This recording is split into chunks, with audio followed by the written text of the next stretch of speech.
So I've got the charging process going here. I've got all three charging at once. Here we've got it's on the bottom of the box.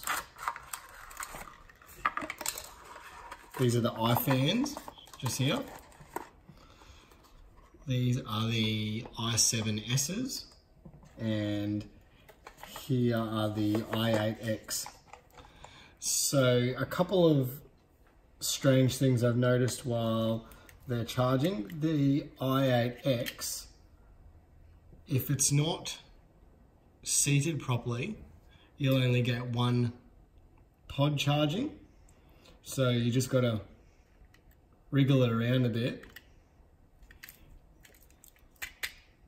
It's a bit dodgy.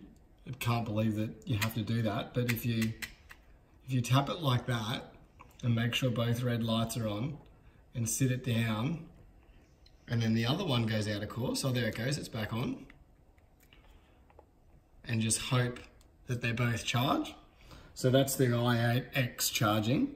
And when they're done, I think they go blue or green.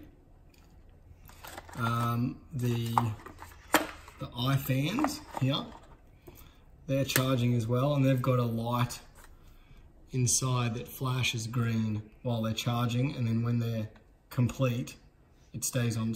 It just went complete. It's a bit strange because you can,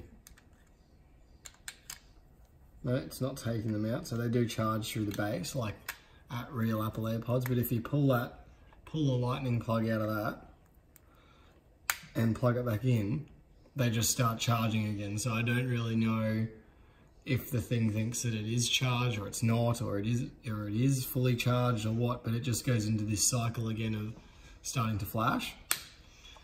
So that was the Ifans, and the i7S TWSs.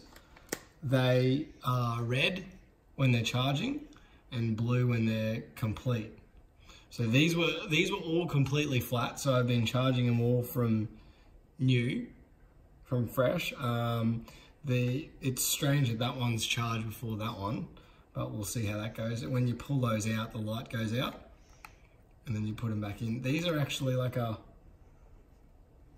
very, like, you gotta make sure you push these ones in to make contact down there. So we'll see how they go. And that's still going there. So yeah, when you compare it to how the Apple AirPods charge, it's a very big sort of difference. They're either fully charged or charging, that you can't unplug it and they start charging again. So yeah, see how they go.